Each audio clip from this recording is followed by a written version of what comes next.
এটা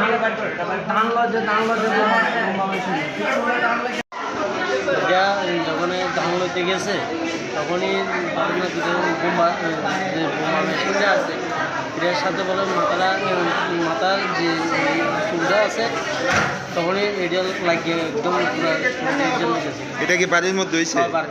এই যে ধান নিতেছে এটি কার ধানগুলি নিজেরই? পরে আপনারা মানে প্রথমে কোন হাসপাতাল নিছে? আমরা প্রথম বিলোনি হসপিটালে নিয়েছি। তারপর এখন সেখান থেকে জীবিত রেফার করেছে, সেখান থেকে এসে আমরা এখানে উপস্থিত হয়েছি। এখন অবস্থা কীরকম? এখন অবস্থা বলতে এখন তার জ্ঞানটা নেই।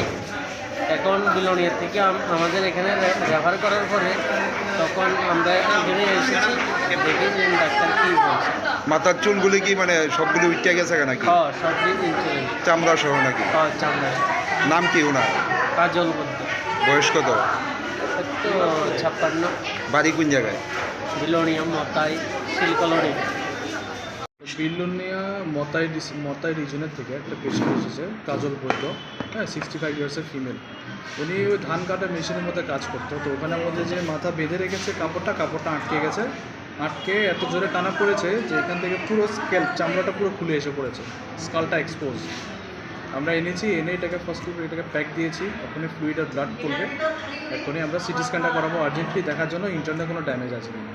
আর আমরা প্লাস্টিক সার্জারিকে এখনই প্রসিডিওর চলছে, আমরা জানাবো এটাকে ফার্দার রিপেয়ার যাতে তাড়াতাড়ি করা হয়। রোগীর শারীরিক অবস্থা কীরকম?